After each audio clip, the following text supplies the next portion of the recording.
अस्सलाम वालेकुम। Welcome back to another episode.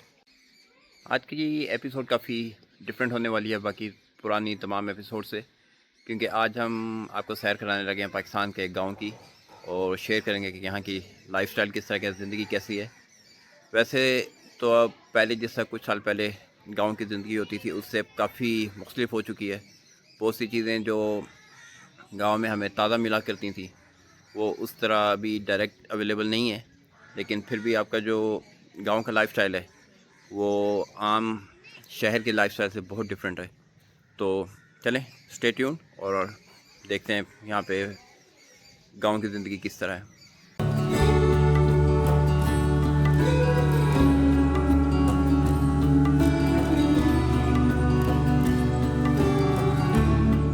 अभी तकरीबन 1 घंटे की ड्राइव के बाद हम बल्लोकी के पास नमाज के लिए थोड़ी सी ब्रेक लिए। तो बस यहाँ पे जुमा पढ़ेंगे और उसके बाद फिर आगे अगला स्टॉप हमारा साहिवाल होगा, जहाँ पर लंच ब्रेक करेंगे और कुछ स्नैक्स वगैरह बच्चे ले लेंगे।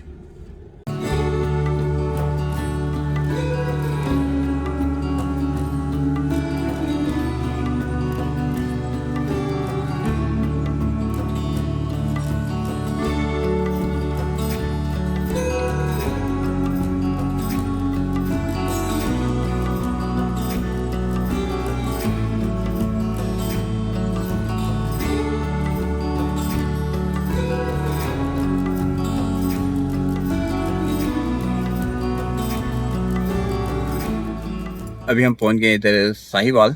एक सीएनजी स्टेशन है जिस पे अब ब्रेक लेंगे और कुछ स्नैक्स या लंच वगैरह करेंगे। काफ़ी बड़ा और प्यारा सीएनजी है और वॉशरूम भी साफ़ हैं इसके और नमाज की भी जगह है। तो ये अच्छा स्टॉप है यहाँ पर, अगर आप हाईवे से गुजर रहे हो तो बीच पे रास्ते में यहाँ पे ब्रेक लेके तो रिफ़्रेशमेंट वगैरह कर सकते हैं।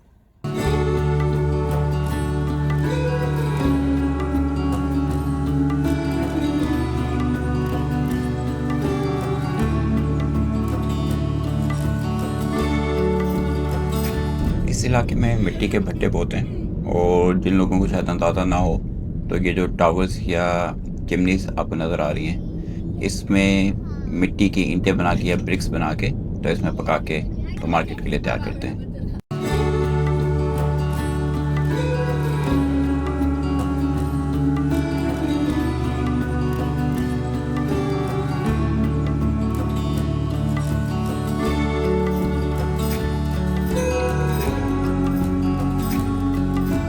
मकई के दानों को लॉन्ग टर्म स्टोरेज के लिए इस तरह सन ड्राई किया जाता है। इसको कुछ अर्से के लिए यहाँ पे छोड़ देते हैं। अभी तकरीबन 7 घंटे के सफ़र के बाद हम पहुँच गए गाँव और सफ़र बड़ा अच्छा रहा। शुक्र है, सड़क काफ़ी अच्छी बनी हुई थी। मैं काफ़ी साल पहले यहाँ पर आया था तो तब तो आधे से ज़्यादा रास्ता कच्चा ही था, लेकिन अब काफ़ी अच्छी खासी डेवलपमेंट हुई हुई है और बड़ा स्मूथ सफ़र रहा।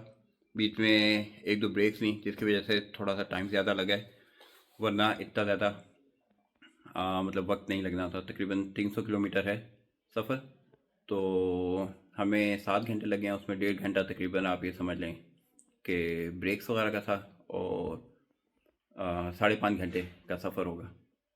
तो अभी तो रात है, इधर अंधेरा हो गया हुआ है, तो वैसे सर्दी इतनी नहीं है। मैं एक्सपेक्ट ज़्यादा कर रहा था कि शायद थोड़ी सी ज़्यादा सर्दी होगी, लेकिन शुक्र है कि अभी बेशक वैसे मिड दिसंबर है लेकिन सर्दी उस तरह नहीं है।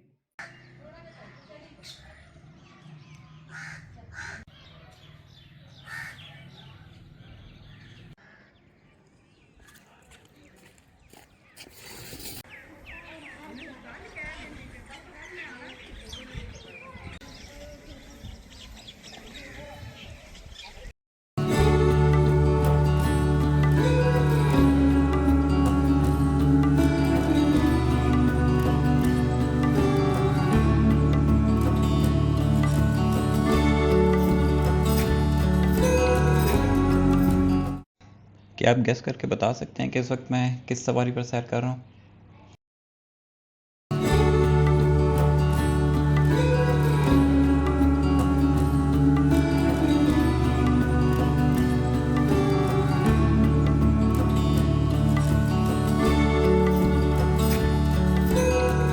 अभी बच्चों को लेके आए हैं इधर फसल की सैर कराने खेत दिखाने कि क्या लगा हुआ है यहाँ पर। और हम तो अभी वॉक कर रहे हैं, लेकिन बच्चे गदर रेडी ले आए थे तो उसकी सैर कर रहे हैं, काफ़ी इंजॉय कर रहे हैं। यहाँ पर इस एरिया में गंदम लगाई हुई है, जो कि अभी बिल्कुल कुछ अर्सा पहले ही लगी है।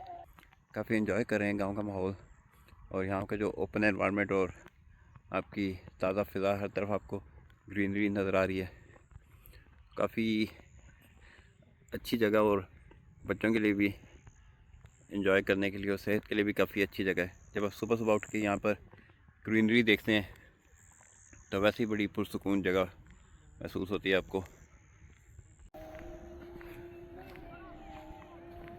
उधर बकरियां चराने के लिए लेके आए हुए हैं। सुबह ले आते हैं यहाँ पे, काफ़ी टाइम तक बकरियां चरती रहती हैं, फिर उसके बाद शाम को वापसी होती है। अस्सलाम वालेकुम। खैर ना लो, ठीक हो?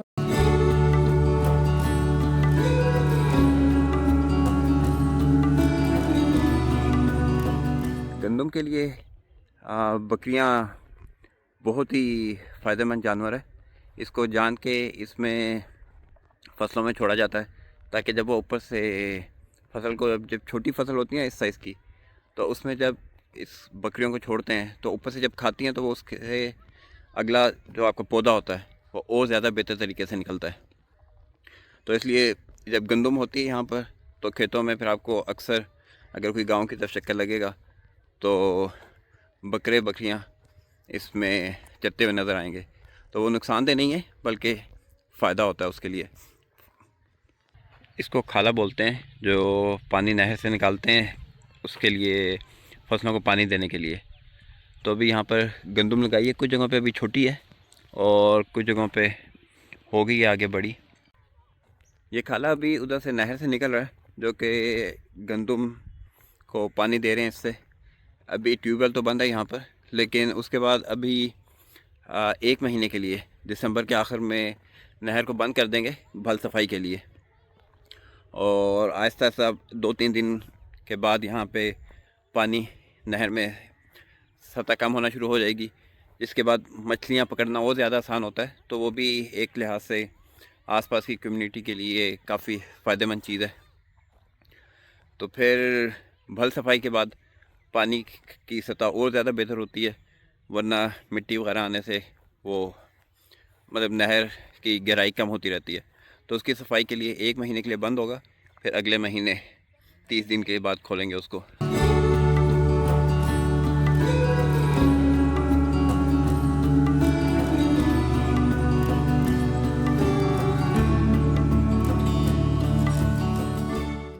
ये यहाँ पर इधर चारा लगाया हुआ है जानवरों के लिए, जो कि फिर अपने गाय भैंसों को या फिर उसके बकरियों वगैरह को काट कर देते हैं। ये यहाँ पे उन्होंने तूड़ी रखी हुई है।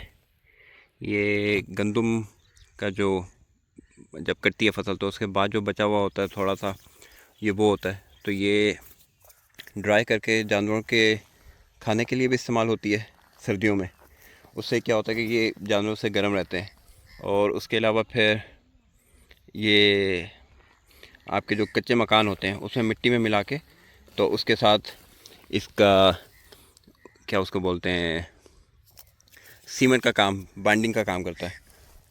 तो ये सामने तूड़ी का ढेर है। तो जब ये अब गंदम की फसल कटेगी, अब जैसे अगले साल यहाँ पर कटेगी, तो उसका जो बिल्कुल आखिर का हिस्सा रह जाता है उसको फिर ये ढेर बना के पीछे जमा कर लेते हैं, ताकि फिर पूरा साल जब सर्दियों में ज़रूरत होती है तो फिर उससे क्या होता है कि जानवर मवेशी फिर सर्दियों में इसको खा के तो सर्दी से भी बचते हैं, और उनके खाने के लिए भी असल सेहतमंद चीज़ रहती है।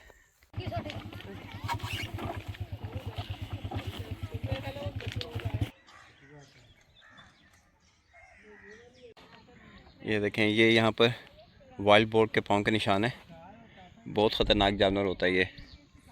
तो कोई भी, इवन कुत्ता और जानवर भी यहाँ पर उसको हाथ डालते हुए डरता है। स्पीड भी बहुत तेज़ है। वाइल्ड बोर जो होते हैं ये फसलों के बीच में, जो ऊंची फसलें होती हैं उनके बीच में रहते हैं, लेकिन फिर ये गांव वाले ढोल वगैरह ला के तो शोर मचा के उनको फिर पहले फसलों से निकालते हैं। फिर उनके जो शिकारी कुत्ते होते हैं उससे उनको कोशिश करते हैं पकड़ें, लेकिन क्योंकि बहुत स्पीड भी उसकी बहुत तेज़ है और बड़ा ख़तरनाक किस्म का जानवर होता है तो काबू मुश्किल ही आता है। लेकिन जब आ जाए तो फिर उनकी कोशिश होती है गाँव वालों की पकड़ के मार दें उसको, वरना क्योंकि फसलें भी ख़राब करता है और इनके जो मवेशी होते हैं गाय भैंसें और जो नॉर्मल जानवर बकरियां उनके लिए भी बड़ा ख़तरनाक होता है। बड़े थे देखो ये 2 दिन पहले पैदा हुआ। अच्छा। हाँ, देखो खुद भी वो दूध पी लेता है। ठीक है।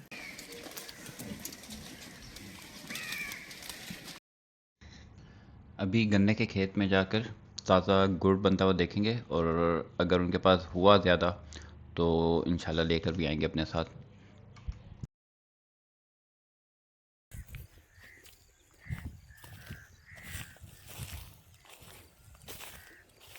चला दी 7 ਵਜੇ ਤੇ ਕਿੰਨੇ ਵਜੇ ਬੰਦ ਕਰਦੇ ਹੋ 5-6 बजे ना। ਸ਼ਾਮ ਹੋ ਜਾਂਦੀ ਹੈ ਕਦੇ ਮਗਰਬ ਹੋ ਜਾਂਦੀ ਕਦੇ ਅਸਰ ਵੀ 5-6 ਵਜੇ ਤੱਕ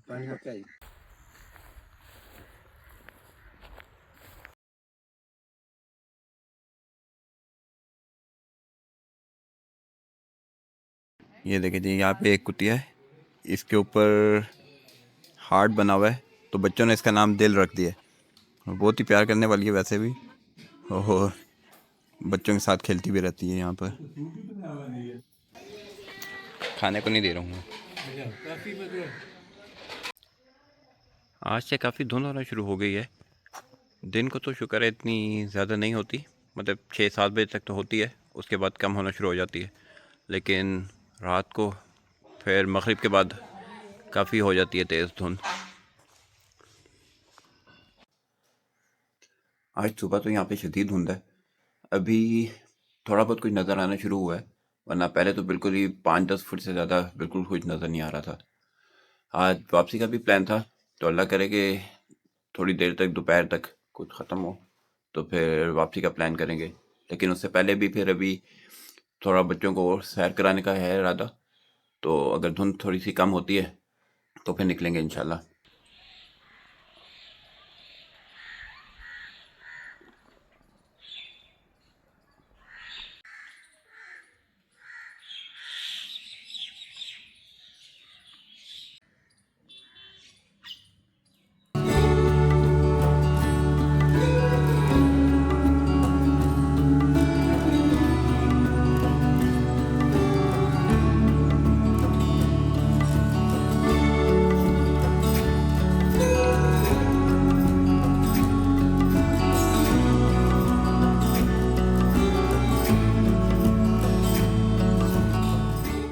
बच्चों की सैर के लिए अभी ट्रैक्टर मंगवाया है, ट्रैक्टर और ट्रॉली चचा से, तो वो अब उस पे बच्चों को लेके जाएंगे सैर कराने।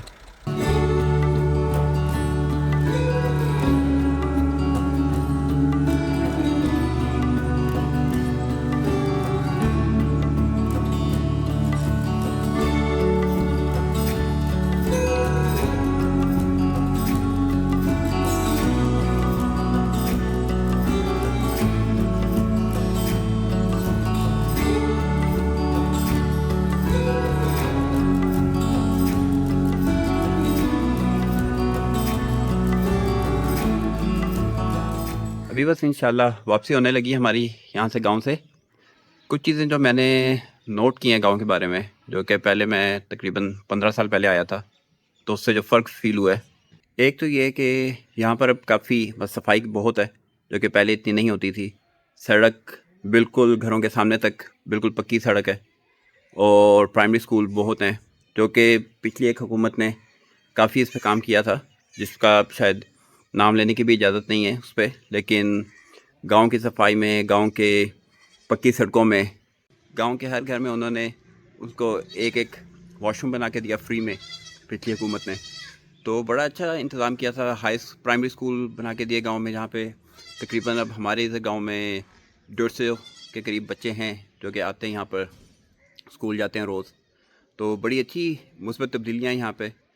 लेकिन जो कुछ नेगेटिव पॉइंट्स हैं गांव के, उसमें ये है कि अब आपको यहाँ पे ख़ुद से खालिस दूध मिलना मक्खन मिलना, देसी घी मिलना ये बड़ा मुश्किल हो गया है, क्योंकि अब जानवर इन लोगों ने रखने काफ़ी कम कर दिए हैं, और जिनके पास है वो या तो सिर्फ अपने घर के लिए रखते हैं, वरना बाकी सारा जो है वो आप बेच देते हैं उधर मार्केट में। तो देसी घी या आपको खालिस दूध एक्स्ट्रा चाहिए तो वो आपका उधर से शहर से ही आता है। तो ये एक थोड़ा सा मसला है, लेकिन बाकी ओवरऑल बड़ी अच्छी लाइफ है माशाल्लाह यहाँ की, और बड़ा चेंज है लोगों की लाइफ में भी यहाँ पर। अभी नहीं बेटा, 1 minute.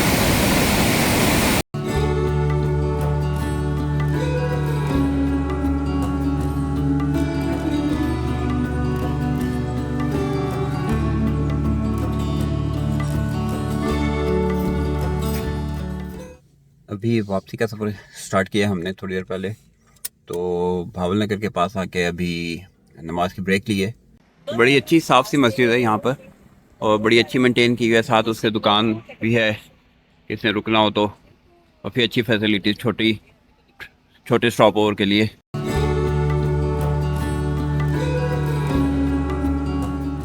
Hello, this is the Gaudis. और ये मोटरसाइकिल है, और ये ट्रक है, और ये गाड़ी। काफ़ी शदीद धुंध हो गई थी रास्ते में, जिससे आपकी विजिबिलिटी मुश्किल से कोई 20 से 30 मीटर थी, और स्पीड भी 20 से ऊपर नहीं जा रही थी।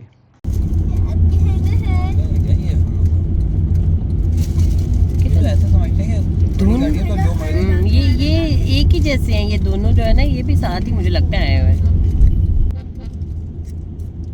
और बस उधर से आगे पीछे क्या करूं मैं।